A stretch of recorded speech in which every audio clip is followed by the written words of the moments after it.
am well known as Mistress Suzanne in the Dom and Fetish industry of Canada. I am an online dominatrix predominantly, depending on what type of fetishes that my submissives or clients are seeking. So if I'm comfortable with it and I feel that it's a match with what I'm comfortable doing in person, then I may accept in-person sessions as well. I wanted to talk about kink. In case you didn't know, a kink is something that is considered unusual, outside of the norm of typical sort of sexual behavior.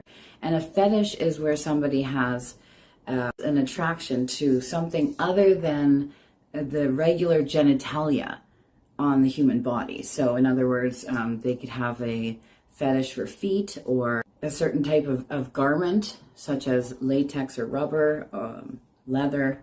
The fetish is considered one step more extreme than a kink because the person that has such a fetish can't become aroused anymore in their everyday sex life without that being present.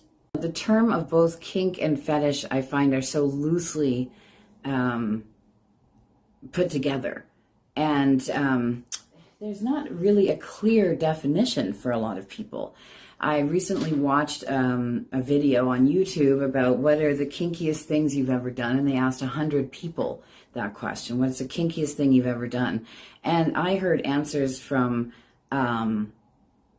somebody saying they wore lingerie as being kinky, right up to somebody saying that they took a poop in somebody's mouth for money. When you see the spectrum there, you know, to somebody who pooped in somebody's mouth for money, wearing lingerie might not seem in any shape or form kinky. In fact, to myself, that doesn't seem very kinky at all. Being in the dating world out there, I'm always intrigued when a guy says he's really kinky.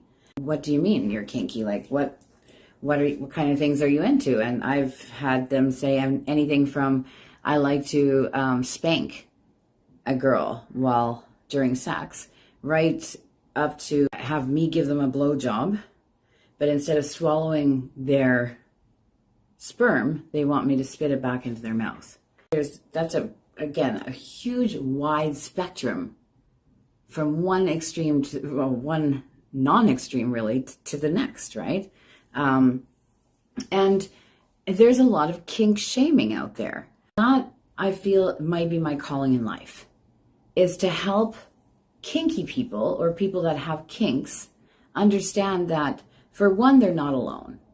I have been catering to fetishes now since I was literally 18 years old.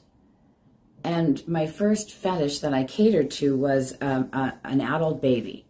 Now, if you want to know what that is, that man, who was at that time in his probably mid-30s, I was an escort in Florida, and he called me to his residence and asked if I had ever, had any experience with adult babies. And he had everything in his home to become or transform into a baby during this session that we would do together. So he had adult diapers, he had baby food, he had, baby squeaky toys and baby shampoo and baby oil, baby lotion. And basically, once the financial transaction had been dealt with, he asked me if I could put a bib on him and start by feeding him and then give him a bath and then, put him to sleep in his, he had a playpen, and change his diaper before that. And he wanted to pee in his diaper after the bath. This very tall, large man went from exchanging the financials and saying, here you go, here's the 200 in that type of voice, and then transformed to gaga goo goo, gaga goo goo, like for the next hour. He switched up once when he wanted to let me know that there was actually different baby food in the cupboard besides the one I was feeding him. So he went from that gaga, gaga to, oh, there's also some sweet potatoes up there if you'd like to feed me those. And right back into the gaga. So understanding the psychology behind some of these types of fetishes it's fascinating. Like foot fetishes, not neglect from the mother, but a mother that was very busy and ended up putting the baby down on the ground rather than holding them up to her chest. It wasn't that she was a bad mother. She was just a busy mother. Maybe she was running a home business, or there were other siblings.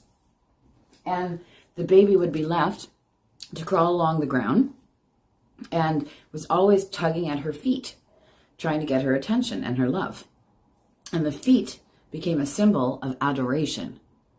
And it was ingrained in them from literally infant stage, from being at that age of being a baby, that the feet became the source of love. And every single one of my clients that had a foot fetish was able to confirm that this was exactly described what they thought was their childhood.